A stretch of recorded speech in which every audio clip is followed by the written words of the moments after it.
Shalom, salam sejahtera, sahabat jalan yang lurus. Selamat berjumpa kembali di channel ini. Saya berharap dan selalu berdoa semoga sahabat semua tetap dalam keadaan baik, dalam keadaan sehat, dan pastinya tetap di dalam perlindungan Tuhan. Saya juga mengucapkan banyak terima kasih kepada semua sahabat yang selalu setia untuk meluangkan waktu menonton video-video di channel ini dan juga terus mendukung perkembangan channel ini dengan mengklik tombol subscribe, like, komen, dan juga share kepada teman-teman yang lain supaya teman-teman yang lain juga boleh mendapatkan informasi seputar iman kekristenan. Kiranya Tuhan Yesus memberkati kita semua.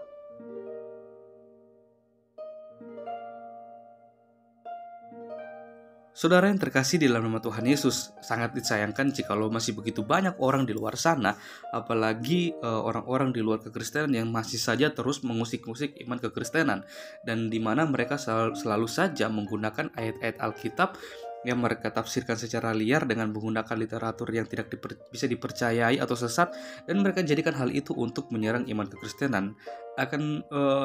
Yang menjadi suatu kendalanya atau mirisnya ya, dimana ketika hal itu berganti, istilahnya seperti ini, teman-teman para apologet Kristen membahas tentang iman mereka, malahan mereka akan bereaksi, menimbulkan suatu reaksi yang tidak baik seperti itu, sampai mereka harus selalu menghujat dan menyerang pribadi. Dan kita akan melihat di kesempatan kali ini di mana teman-teman para apologet Kristen akan berhadapan dengan teman-teman polemikus yang kerap kali selalu mengusik-ngusik iman kekristenan. Bagaimana keberlangsungan debatnya atau diskusinya? Mari kita saksikan bersama-sama dan Tuhan Yesus memberkati.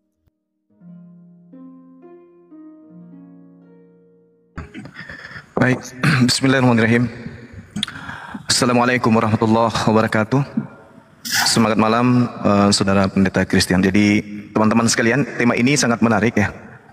Sangat menarik karena ini adalah dua tokoh yang membawa dua agama besar, Islam dan juga Kristen.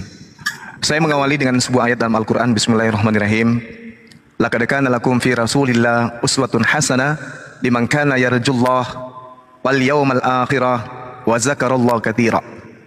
Sungguh telah datang pada diri Rasulullah, ada pada diri beliau suri teladan yang baik bagimu, yaitu bagi orang yang mengharap rahmat Allah dan kedatangannya hari kiamat ya, dan yang banyak mengingat Allah.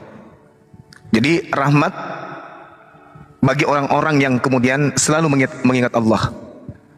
Jadi Rasulullah Muhammad SAW pun dikatakan dalam Al-Quran surat Al-Qalam ayat 4, wa innaka la'ala khuluqin azim, dan sesungguhnya engkau wahai Nabi Muhammad benar-benar berbudi pekerti yang luhur. Lalu kemudian Nabi Ibrahim alaihissalam juga mendapatkan ajaran ketika beliau datang di tengah-tengah umat manusia. Lagi-lagi Rasulullah Muhammad SAW juga diperintahkan untuk mengikuti ajaran beliau.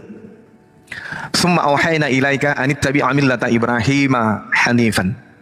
Jadi Nabi Muhammad pun diajarkan kemudian untuk mengikuti beliau.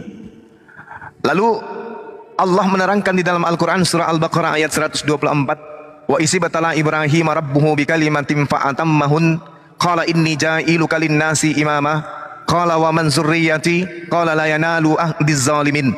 Dan ingatlah ketika Nabi Ibrahim diuji oleh Allah dengan beberapa kalimat, lalu beliau Nabi Ibrahim melaksanakan ujian tersebut dengan sempurna. Lalu Allah berkata kepada beliau, sesungguhnya aku menjadikan engkau wahai Nabi Ibrahim sebagai pemimpin bagi seluruh umat manusia. Nabi Ibrahim kemudian menjawab, dan juga dari anak cucuku. Apakah demikian wahai Rabb, wahai Tuhanku? Allah berfirman, benar, tetapi janjiku tidak berlaku bagi orang-orang yang zalim. Ya, jadi Al-Quran kemudian memberikan legitimasi kepada baginda Rasulullah Muhammad SAW sebagai Nabi dan Rasul, sebagai keturunan dari Nabi Ibrahim. Nah, ini penting kemudian untuk kita kaji, bahwa siapa beliau, seperti apa sepak terjang beliau, sehingga mampu kemudian merubah bangsa jahiliyah menjadi bangsa yang beradab, bangsa yang tadinya tidak mengetahui tentang Tuhan. Begitu beliau datang kemudian mengajarkan tentang konsep Tuhan yang benar. Demikian untuk sementara, silakan. Ya, silakan Bang Christian. Saya izin Bang Zuma mungkin dibuat begini aja ya, supaya kelihatan juga dengan timernya ya Bang Zuma ya. Iya, betul. Ya, silakan Bang Christian. Apakah ini sudah masuk pada sisi tanya jawab? Ya, mungkin sudah bisa. Silakan. Oke, tadi saya disclaimer dulu ya. Tadi Bang Zuma mengatakan bahwa Paulus itu adalah pembawa agama dalam perspektif Bang Zuma. Nah, saya disclaimer di situ bahwa Paulus ini tidak membawa agama Kristen. Karena bagi kami Kristen itu bukan agama. Apalagi kami dikatakan kami pengikutnya atau dikatakan umatnya Paulus. Tidak. Saya harus disclaimer sampai di situ. Oke, Bang Zuma. Sebagaimana yang Bang Zuma sudah paparkan bahwa Muhammad itu adalah pembawa agama bagi umat Islam, maka pertanyaan saya adalah apakah Muhammad ini adalah seorang Muslim atau seorang Islam? Mungkin nanti Bang Zuma bisa memberikan saya perbedaan antara kata Islam dan Muslim supaya saya bisa memahami lebih sempurna perbedaan dari kedua hal itu. Nah, dengan demikian saya menginginkan kepada Bang Zuma bagaimana konsep Rasulullah ini dianggap sebagai nabi dan rasul di dalam agama Islam. Begitu, Pak. Silakan. Oke, baik. Oke, makasih. Silakan Bang Zuma. Ini berapa menit saya menjawab nih? 3 menit saja mungkin ya, Bang Zuma. Sama pertanyaan dengan jawaban gitu. Mungkin kalau bisa untuk jawaban nanti kita kasih lebih 5 menit mungkin ya, karena untuk jawaban itu kan tidak semerta-merta cepat kadang menjawab. Atau gini aja Bang, Tiktokan aja. Cukup 1 menit setengah. Oke. 3 menit jawabannya. Mungkin kalau bisa Bang Christian ditambah supaya Bang Christian juga sebentar ketika menjawab bisa panjang narasinya. Silakan. Tapi terlalu banyak ininya, atau nanti terlalu banyak kalau ini pertanyaannya. Terlalu banyak 3 menit. 2 menit aja pertanyaannya. Oh baik, siap. Ya mungkin jawaban bisa 4 menit kali deh. Ya 4-5 lah boleh, karena kan belum tentu selesai cepat kalau. Silakan Bang. Oke, baik. Yang pertama terkait dengan baginda Rasulullah Muhammad SAW, Islam, Muslim. Jadi kalau berbicara mengenai Islam, Islam itu adalah keindahan, Islam itu kedamaian, Islam itu rahmat. Jadi Islam itu adalah hukum-hukum yang menghantarkan manusia kepada rahmat, kedamaian, keindahan, keselamatan, damai. Itu hukum-hukumnya. Itulah Islam. Jadi pokok-pokok perintah, larangan, aturan, ketetapan, ketentuan, itu Islam.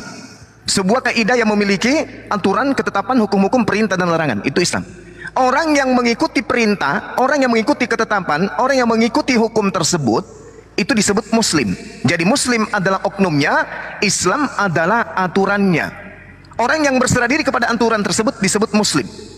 Nah, ketika saudara saya mengatakan, apakah Rasulullah Muhammad SAW itu Islam? Apakah beliau Muslim? Itu jelas.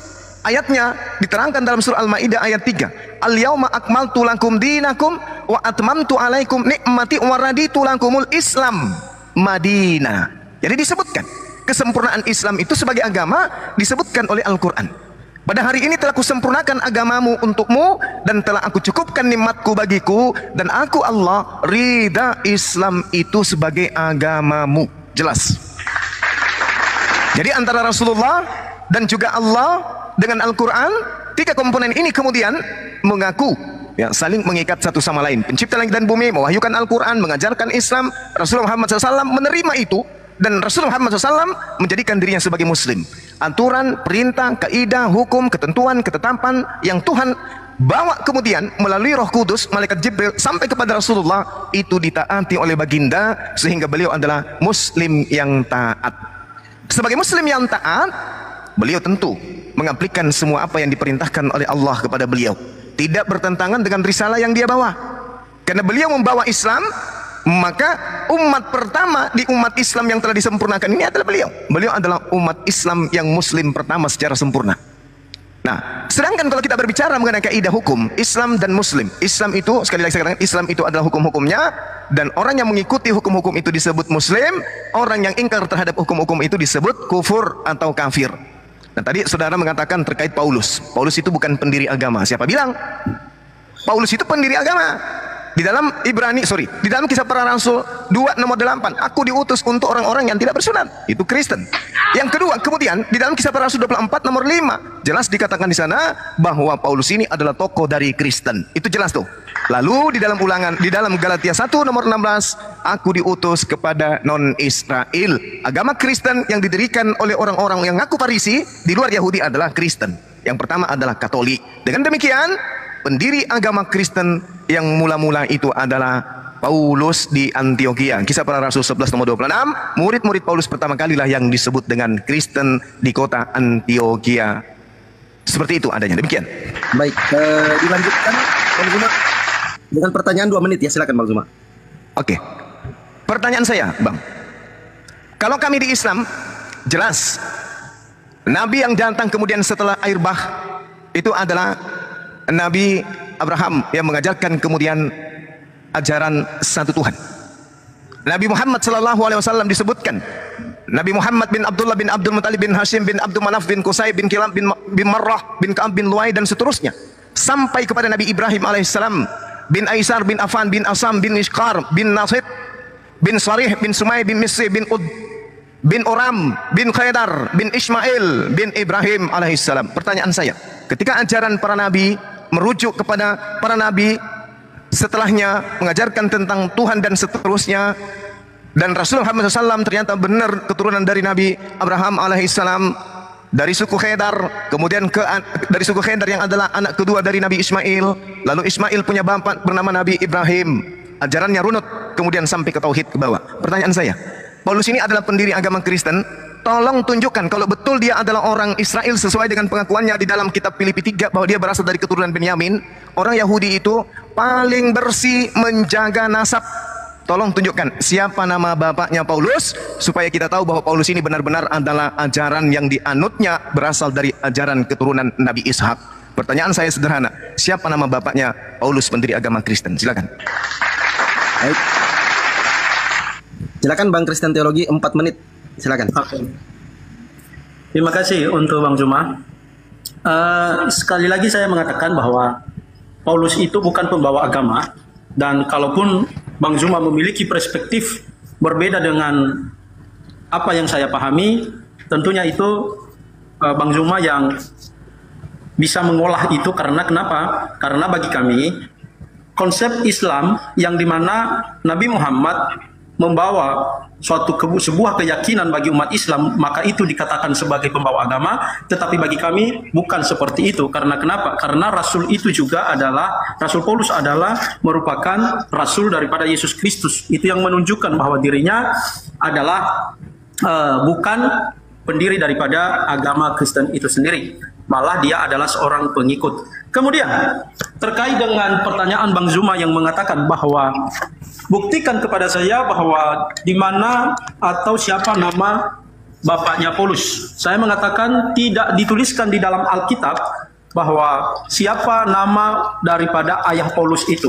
Bagi kami orang Kristen itu tidak berpengaruh sekali ketika nama dari ayah Paulus tidak diceritakan di dalam Alkitab.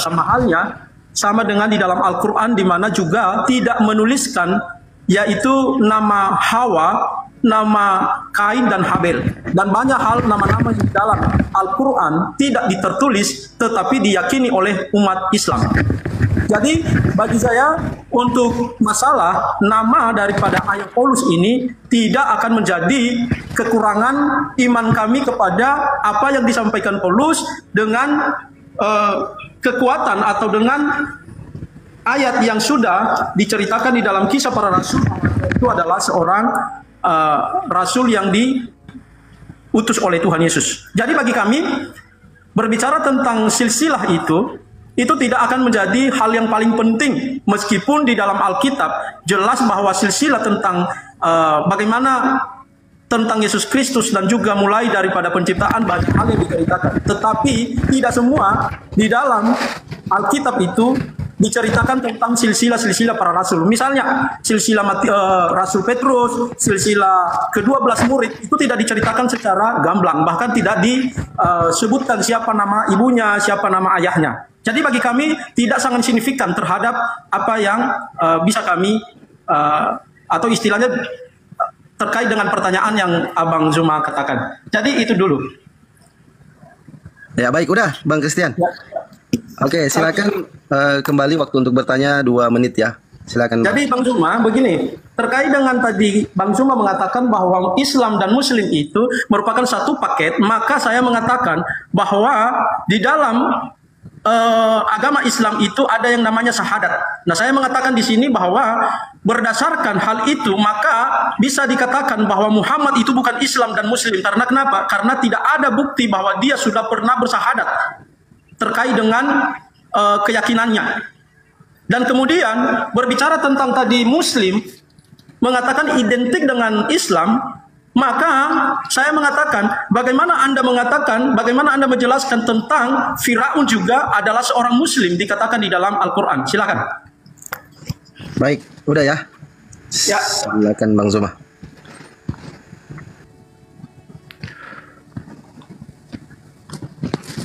Baik. Jadi Nabi Muhammad SAW dikatakan Muslim. Beliau Islam. Islam itu apa? Berserah diri kepada perintah. Innani anallah, la ilaha illa ana. 1 poin.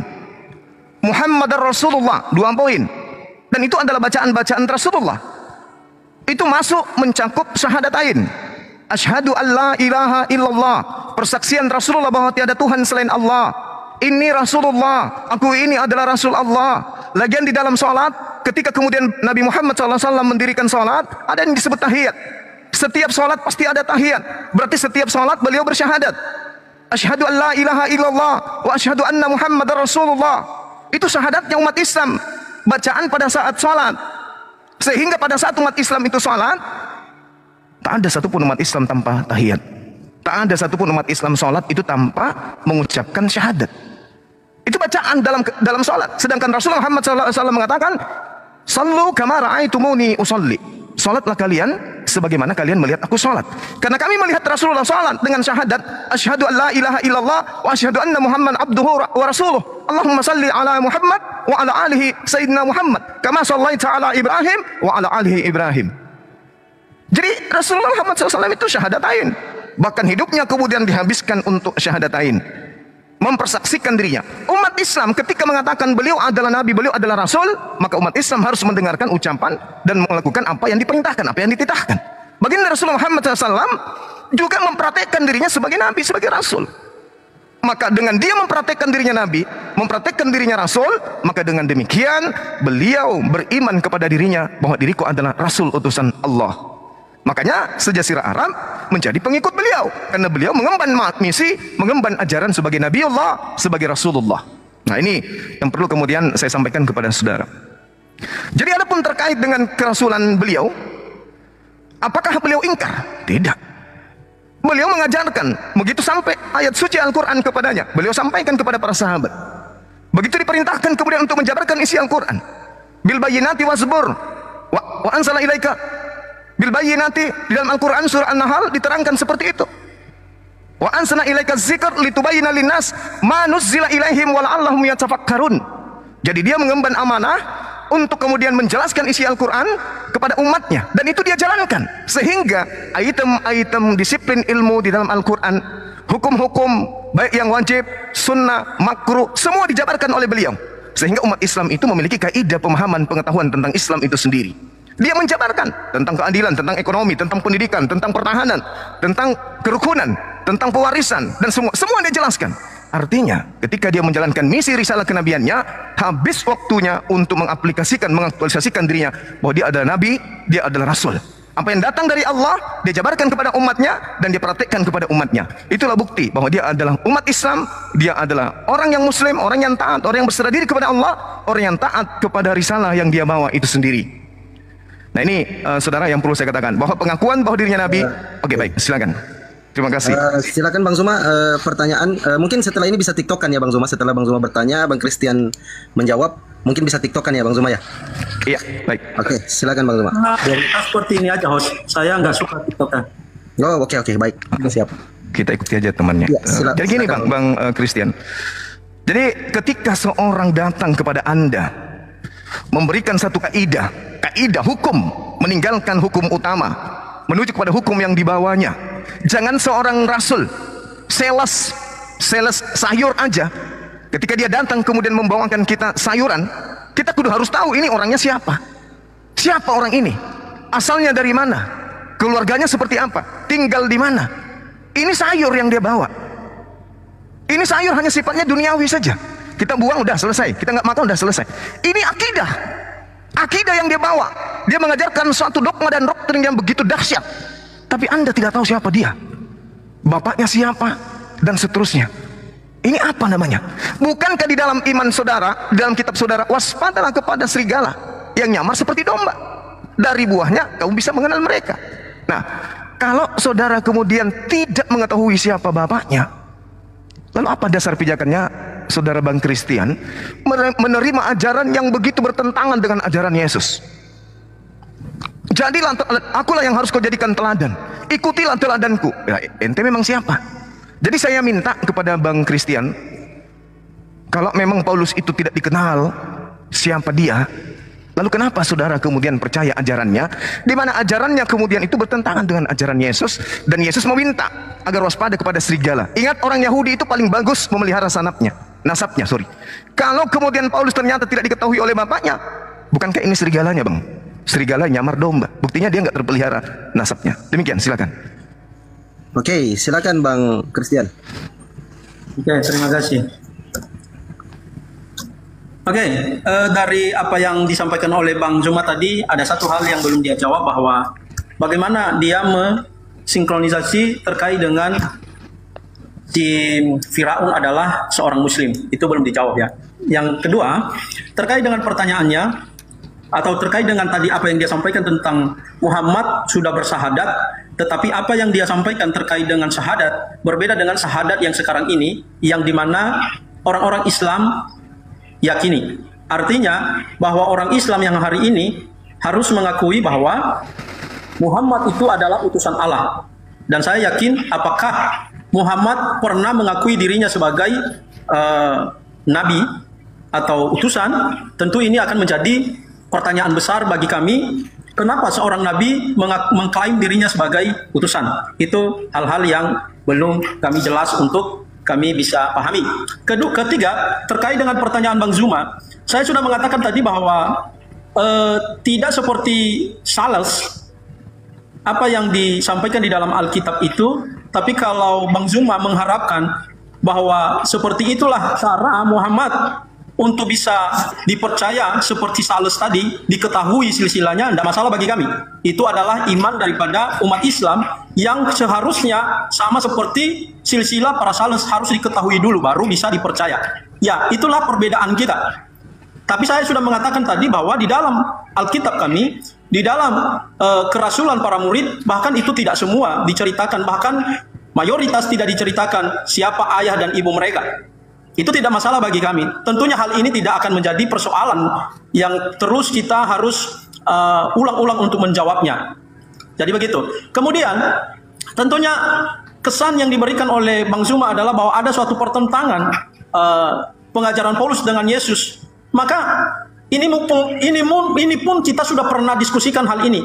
Tapi bagi saya mungkin akan nanti kembali memunculkan lagi teori itu, di mana itulah nanti yang diambil di dalam Efesus pasal 2 ayat 15. Tapi bagi saya itu sudah saya jawab. Itu sudah saya jawab waktu dulu itu kita waktu diskusi pertama. Jadi dalam hal ini tidak ada, sangat signifikan sekali bagi saya sebenarnya apa yang saya harus jawab kepada Bang Zuma, karena memaksakan supaya seperti silsilah Muhammad yang disamakan dengan para Sales, pembawa penjual sayur. Nah, bagi kami tidak seperti itu silsilah yang kami pahami. Oke. Itu saja untuk jawaban dari Bang Zuma. Baik, silakan Bang, disambung dengan pertanyaan 2 menit Bang. Silakan. Oke. Selain daripada tadi pertanyaan yang belum dijawab oleh Bang Zuma, nanti mungkin dia bisa simpulkan semua. Maka saya beberapa hari ini membaca beberapa hadis-hadis, dan di mana juga hadis-hadis ini merupakan hadis-hadis sahih yang saya baca, misalnya hadis Ahmad, hadis Tirmizi, dan hadis hadis Ahmad. Nah, dalam hadis-hadis yang saya baca ini, di situ menceritakan bahwa Muhammad ini adalah seorang yang menjamin surga bagi umatnya. Pertanyaan saya, bagaimana seorang manusia yang kalian anggap hanya utusan Allah tetapi menjamin surga bagi umatnya? Dan ini yang menjadi pertanyaan yang begitu sangat-sangat saya butuhkan, karena ada enam yang harus dijamin oleh umatnya. Yang pertama adalah dia harus jujur berbicara, dia harus tepatilah janji, dia harus tunaikan amanat, menjaga kemaluan. Nah, ini baru nanti masuk surga, menjaga kemaluannya, tunduk pandangan, dan tahanlah tangan. Itu saya ambil dalam hadis Musnad Ahmad 21388, Sunan Tirmizi 2332 dan kembali saya kutip Musnad Ahmad 21695. Itu aja pertanyaan saya. Baik, makasih Pak. Saya sedikit ya, sebagai moderator saya mengingatkan kepada para pemateri, kalau bisa jangan terlalu jauh melenceng ya. Apa yang ditanyakan kalau bisa ke poinnya saja menjawab. Kalau sudah cukup jawabannya ya sudah, jangan kemana-mana dulu di saat waktu sesi menjawab. Silakan Bang Zuma. Iya baik. Terima kasih. Jadi pertanyaan tadi tentang Fir'aun. Tidak ada kemudian itu Fir'aun itu disebut sebagai Muslim. Bahkan kalau kita melihat ya teman-teman di dalam Al-Quran misalnya, bagaimana kemudian Allah Subhanahu Wa Taala menjelaskan dalam Al-Quran surah Yunus, Fir'aun itu disebutkan sebagai orang yang berbuat kesewenang-wenangan, orang yang ingkar, orang yang justru menganggap dirinya Tuhan. Jadi tidak ada itu bang. Di sana dikatakan oleh Al-Quranul Karim, "Fama amana li Musa ila zurriyah min qaumi," kepada kaumnya kemudian Nabi Musa. Muncul kemudian Fir'aun. Fir'aun ini sebagai pembangkang kemudian. Wa inna Fir'aun la'ali. Dia menganggap dirinya kemudian lebih tinggi, sewenang-wenang kemudian. Jadi tidak ada Fir'aun itu Muslim. Saya belum pernah menemukan Fir'aun itu Muslim. Ya, oke. Kemudian terkait dengan baginda Rasulullah Muhammad sallallahu alaihi wasallam. Rasulullah menerima wahyu. Wahyu disampaikan kepada kaumnya. Di dalam wahyu itu ada yang berbunyi Rasulullah wa khataman nabiyyin. Rasul utusan Allah dan penutup para nabi. Berarti Rasulullah ini mengakui dirinya sebagai nabi. Bagaimana mungkin kita meragukan itu? Lawang dia datang kepada umatnya mengajarkan, saya ini nabi utusan Allah, dalilnya jelas. Rasulullah wa khataman nabiyyin Muhammadar Rasulullah subhanalladzi asra bi'abdihi, merujuk kepada diri Rasulullah. Jadi Rasulullah mengajarkan dirinya nabi. Rasulullah kemudian menyampaikan risalah kenabiannya. Bahkan dia memimpin kemudian umatnya, menjadi presiden, menjadi raja bagi umatnya, dan kerajaannya masih berjaya sampai hari ini. Menandakan bahwa tak ada yang bisa meragukan kenabian dan kerasulan beliau. Lalu kemudian pertanyaan apa lagi tadi? Terkait dengan ini saya rasa sudah selesai ya, terkait dengan Nabi Rasulullah Muhammad SAW, kerasulan beliau dan seterusnya. Lalu kemudian apalagi Fir'aun kita sudah bahas bahwa tidak ada disebut dalam Islam itu bahwa Fir'aun itu adalah seorang Muslim. Apalagi pertanyaannya? Hadis tadi Bang Zuma. Hadis, oke. Rasulullah Muhammad SAW memang mengatakan dalam sebuah hadis, jaminlah aku 6 perkara, maka aku jamin engkau surga. 6 perkara itu jaga lisan, jaga kelamin, jalan tangan, semua amanah dan seterusnya. Memang betul. Kenapa demikian? Apabila umat Islam sudah menjalankan 6 perkara yang tadi, berarti umat Islam itu sudah tunduk kepada apa yang diperintahkan oleh Allah. Makanya Al-Quran mengatakan, Qul in kuntum tuhibbunallah fattabi'uni yuhibbukumullah wa yaghfir lakum dzunubakum wallahu ghafurur rahim. Katakan wahai Nabi Muhammad kepada kaummu, kepada seluruh manusia, apabila dia hendak dicintai oleh Allah pencipta, perintahkan mereka untuk ikut kepadamu. Fattabi'uni, maka ikutlah kepadaku. Maka niscaya Allah pencipta langit dan bumi akan mencintaimu. Coba. Jadi kalau kita mengikuti Rasulullah, yang menciptakan alam semesta ini akan mencintai kita, akan mengampuni segala dosa-dosa kita. Jadi bagaimana mungkin lagi kita akan ke neraka kalau yang memiliki surga dan neraka sudah mencintai kita?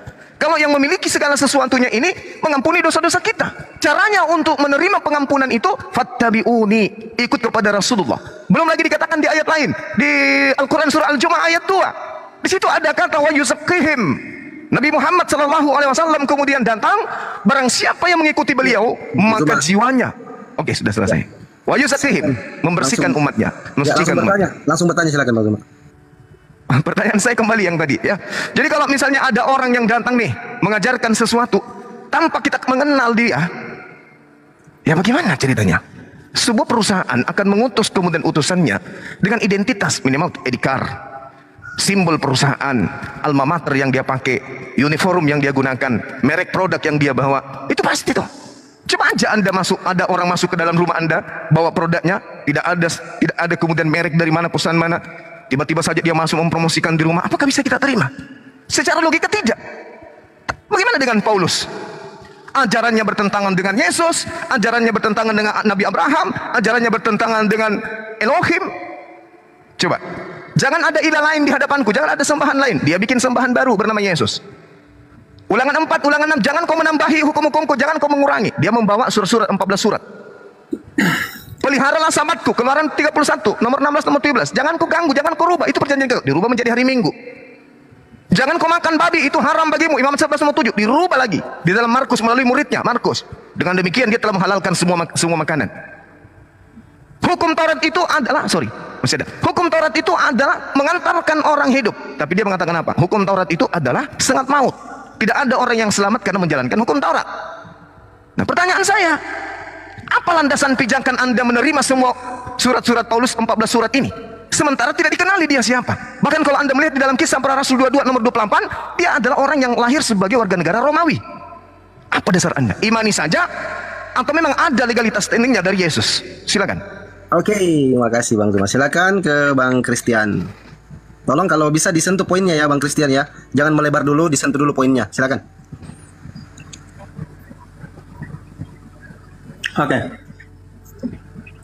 Oke, tadi Bang Zuma mengatakan bahwa tidak ada di dalam Al-Quran bahwa Firaun itu seorang Muslim. Mungkin Bang Zuma kelewatan baca Al-Quran karena mungkin terlalu banyak baca Alkitab. Jadi begini Bang Zuma, di dalam surah Yunus nomor 90 dikatakan di situ, dan kami selamatkan Bani Israel melintasi laut, kemudian Firaun dan bala tentaranya mengikuti mereka untuk berzalimi dan menindas mereka, sehingga ketika Firaun hampir tenggelam, dia berkata, aku percaya bahwa tidak ada Tuhan melainkan Tuhan yang dipercayai oleh Bani Israel, dan aku termasuk orang-orang Muslim atau berserah diri. Jadi itu dasar daripada pertanyaan saya. Nah, itulah memang Bang Zuma terlalu banyak baca Alkitab ini. Tapi tidak apa-apa, ini kan namanya mengedukasi sama-sama supaya saling mengingatkan. Jadi begitu.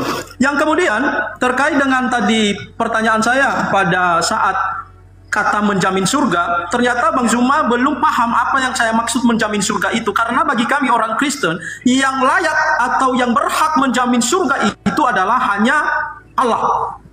Nah, kalau tadi di dalam Islam, Muhammad bisa menjamin surga bagi umatnya hanya dengan menjaga kemaluannya, bicaranya, maka kami melihat di sini bahwa ada kesenjangan yang sangat jauh dengan apa yang disampaikan oleh Bang Zuma.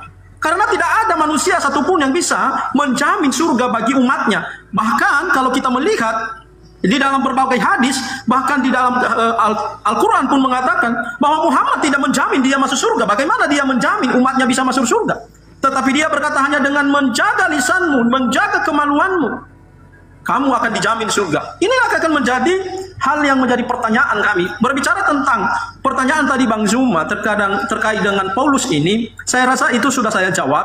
Tak perlu saya mengulang-ulang hal ini. Hanya saja saya tentu melihat dari secara komprehensif dari apa yang dibilang Bang Zuma tadi, bahwa ajaran Paulus bertentangan dengan Yesus, bertentangan dengan Ibrahim, bertentangan dengan Elohim, maka saya mengatakan itulah hanya spekulasi atau asumsi belaka. Karena kenapa? Karena tidak ada dasar yang kuat untuk mengatakan hal itu. Karena bagi kami, bahwa di dalam Alkitab itu sudah ditertera semua bagaimana iman kami meyakini bahwa Rasul Paulus ini adalah merupakan rasul daripada Yesus Kristus dan tidak mungkin bertentangan dengan ajaran-ajaran itu, apalagi dengan ajaran yang dibawa oleh Yesus. Saya rasa itu aja. Baik, terima kasih. Mungkin bisa saya ambil alih sedikit ya. Mungkin Bang Zuma lebih baik TikTok kan ya sama Bang Christian ini ya, karena saya rasa poinnya tidak pernah tersentuh tadi. Iya, karena terlalu banyak pertanyaan deh. Nggak usah lagi bertanya, ini aja kemudian yang kita kerucutkan. Silakan Bang Zuma. Nggak usah pakai timer lah, silakan. Jangan nanti setelah ini bertanya lagi. Nggak perlu, satu ini aja gitu loh. Bisa ya? Boleh ya? Gimana Bang Christian? Jadi nggak usah lagi bertanya lagi maksudku. Nggak usah lagi munculkan pertanyaan baru maksudnya. Nggak, kalau memang nggak bisa ini ya bisa kita berhentikan aja supaya kita, soalnya saya tidak mencari ininya, supaya kita lebih mengedukasi, saya lebih kepada kita memahami semuanya supaya apa yang kalau mau teredukasi tetap waktunya, tapi nggak usah lagi kemudian muncul pertanyaan baru. Tentu saya harus tanya, karena kan tentunya persiapan saya juga harus saya ini. Jadi artinya ya sudah ikuti aja maunya. Setiap pertanyaan. Soalnya begini Pak Christian, kalau orang menjawab itu jangan ditutup telinganya, dibuka telinganya supaya apa yang disampaikan itu masuk begitu. Silakan. Iya. Gini aja. Mungkin ini sesuatu yang memang sudah tidak ini. Tidak, maksudnya gini loh, kenapa harus menimbulkan pertanyaan baru kalau pertanyaan Anda belum tuntas terkait dengan Fir'aun? Menurut saudara saya belum jawab. Ini kalau Anda bertanya lagi, yang mana saya harus jawab? Menumpuk-numpuk nanti. Ya, memang menumpuk kalau Bang Zuma tidak, karena kan Bang Zuma kan memang mengatakan tadi bahwa tidak ada ayat. Iya, makanya saya akan menjelaskan itu, tapi belum lagi saya menjelaskan itu muncul pertanyaan Anda yang baru. Pasti. Karena kan selalu saya jawab kalau memang itu tidak Nah, Anda jawabannya silsilah Paulus apa? Loh, pertanyaannya kan saya sudah jawab, tapi Apa? Siapa nama bapaknya? Loh, kan saya sudah bilang tidak ada. Tidak ada. Berarti agama Kristen ini tidak jelas kan? Begini aja Bang, tidak perlu Abang simpulkan, kita berhentikan diskusinya, cukup di situ saja karena Abang sudah Karena agama Anda nggak jelas. Ya, tidak apa-apa lah, tidak apa-apa. Mending TikTokan Bang supaya santai-santai. Enggak apa-apa Bang Christian. Jadi gini loh, kita diskusi itu akademik. Saya pikir Bang Zuma ini Kalau akademik, kalau gini Bang, kalau Anda berbicara mengenai akademik, berarti Anda harusnya itu menggunakan logika sehat Anda, jangan kayak orang tidak berpendidikan. Oke. Ya, Anda ngerti nggak istilah Muslim itu tadi? Ketika saya katakan Muslim itu berserah diri kepada perintah-perintah Tuhan, Fir'aun berserah diri nggak kepada perintah Tuhan? Kan Al-Quran yang mengatakan. Makanya biarkan saya menjelaskan. Kalau cuma gara-gara itu. Karena Abang terlalu banyak baca kitab suci. Oh enggak, memang saya paham Al-Quran dan Bibelmu. Kamu yang nggak paham Bibel. Ya. Gitu dong. Terima kasih Bang Zuma. Terima kasih. Nggak perlu, terima kasih, nggak perlu. Ini saya bahas sekarang nih. Giliran saya ya. Udah, kau duduk cantik. Bang Zuma ya, Kamu duduk cantik dulu, kamu duduk cantik. Orang jelas, ini gurumu mau ajarin kamu nih. Dengarkan nih. Nggak perlu Bang. Ini diam. Saya ajarin. Kau diam. Kamu diam. Kamu orang tidak ilmu, diam. Ini ayat yang kamu bawakan. Diam dulu. Beliau karena saya orangnya tidak dulu Bang. Diam dulu. Kamu terlalu banyak tanya. Satu pertanyaan saya kok nggak bisa jawab. Saya diam itu untuk apa? Diam supaya saya jelaskan pertanyaanmu. Kita kan harus ada timernya, bukan? Iya, diam. Ini kan waktu saya. Loh, Kau diam. Kamu kan harus bertanya. Saya belum bertanya ini. Baik. Saya belum bertanya ini. Ya inilah makanya saya malas sama kamu sebenarnya, karena kau orang tidak ada ilmu. Loh, iya kan? Enggak apa-apa. Kamu mengatakan saya tidak ada ilmu, tapi kamu tidak bisa menjawab pertanyaan saya. Itu yang membuktikan. Apanya yang saya tidak bisa jawab? Karena kamu belum baca. Apa? Kamu apa? Berikan data apa? Kau katakan ajaran Abraham dengan Paulus itu sama. Paulus mengajarkan apa? Abraham mengajarkan apa? Ini waktu saya diam, kamu dulu. Kamu yang diam, bukan saya. Hanya saya menghargai kamu dari tadi karena host adalah. Inilah makanya kalau bikin kegiatan kok bertanya terus harusnya bikin kegiatan itu satu aja pertanyaan sampai selesai. Ini setiap sesi muncul pertanyaan. Sampai kamu bingung menjawab apa? Saya tidak bingung sama sekali. Saya mempertanggungjawabkan tuduhan kau yang dungu itu, yang mengatakan Firaun itu Muslim. Kan dungunya kamu tadi itu kan karena kamu mengatakan. Coba izin. Muslim itu apa? Berserah diri. Iya, memang berserah diri di situ. Nah, apakah Firaun kemudian berserah diri kepada ajaran Nabi Musa? Kamu mengatakan tadi tidak ada kalimat. Memang tidak ada. Itu dengarkan. Ini pengakuan. Dengar. Kamu diam. Dungu diam. Penyembah Yudas diam. Kau yang nantang saya, kau pula yang tidak punya ilmu. Oke? Dengarkan. Ini yang kau katakan surat Yunus ini Fir'aunnya yang minta. Saya yang bertanya sekarang sama Anda. Sekali lagi saya di-mute. Izin dulu Bang. Abang tidak ada ilmu di sini Bang. Dia orang dungu ngajak saya diskusi ya gini. Udah. Kamu yang nggak bisa menjawab pertanyaan orang, lalu kamu lemparkan kemaluan kamu itu kepada publik. Izin Bang. Nggak ada kaitannya Bang. Abang tadi tidak menjawab, Bang Christian tidak menjawab, malah melempar kemana-mana. Waktu 4 menit diberikan itu untuk menjawab.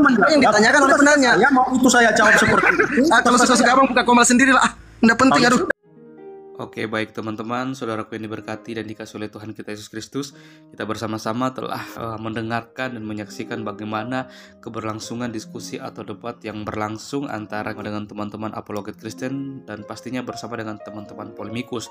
Dan ya, kiranya melalui diskusi atau debat ini kita juga boleh mendapatkan sesuatu hal yang baru dan kita juga bisa mendapatkan berkat melalui diskusi atau debat yang sedang berlangsung. Dan lagi-lagi kita melihat bagaimana reaksi dari teman-teman polemikus ini ketika setiap pertanyaan mereka bisa dijawab dan ketika setiap argumentasi atau narasi yang mereka bawakan bisa dibantahkan, mereka pasti akan selalu saja berusaha untuk mengalihkan pembicaraan. Malahan mereka juga selalu saja menyerang balik dengan cara menghujat dan menyerang pribadi seperti itu. Padahal di dalam suatu ranah diskusi atau debat ya kita harapkan tidak ada hal-hal seperti ini yang terjadi, Karena apa? Karena kita mau ketika debat ini berlangsung, semua orang yang menonton menyimak juga mendapatkan suatu edukasi yang baik di dalamnya, seperti itu.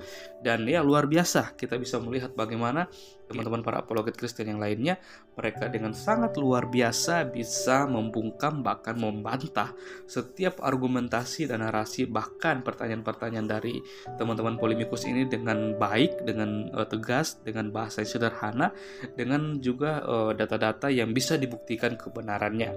Memang kalau dalam ranah diskusi, ketika kita beradu argumentasi, kita harus bisa mempertanggungjawabkan segala sesuatu yang kita bawakan, dan pastinya data-data yang kita bawakan itu bisa dibuktikan kebenaran. Jangan hanya kita seperti melakukan karangan bebas seperti itu, sama seperti yang dilakukan oleh teman-teman para polemikus, dimana kalau kita melihat kerap kali ketika mereka berdebat, debat ilmiah dengan membahas teks Alkitab, mereka kerap kali mentafsirkan ayat Alkitab itu secara liar dengan menggunakan literatur yang sesat, yang tidak dipercaya dan diimani oleh orang Kristen seperti itu, dan mereka menjadikan hal itu untuk menyerang dan mengusik-usik iman kekristenan. Bahkan yang sangat mirisnya dan juga aneh bahkan lucunya, ketika ya kalau kita melihat ya, ketika teman-teman ada yang menjadi mualaf, seperti kalau kita melihat ada beberapa orang ya, apalagi Kiamat, bukan Kiamat ya,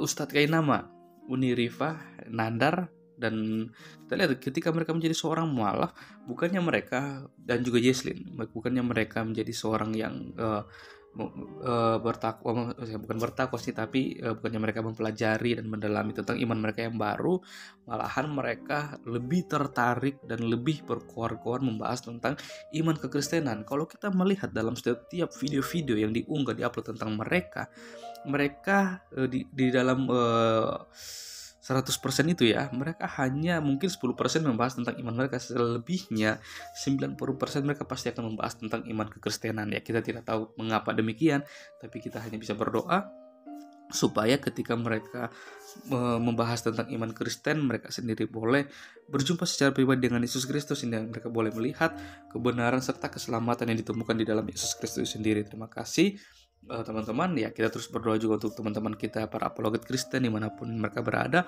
supaya mereka terus dipakai Tuhan secara luar biasa dengan hikmat dan tuntunan pimpinan Tuhan, untuk mereka terus memberitakan kabar baik, kabar sukacita kepada setiap orang yang belum mengenal dan percaya kepada Yesus yang adalah Tuhan dan Juru Selamat bagi setiap umat manusia yang percaya kepadanya. Oke teman-teman, mungkin sekian video saya di hari ini. Sampai berjumpa di video saya yang selanjutnya, dan Tuhan Yesus memberkati kita semua.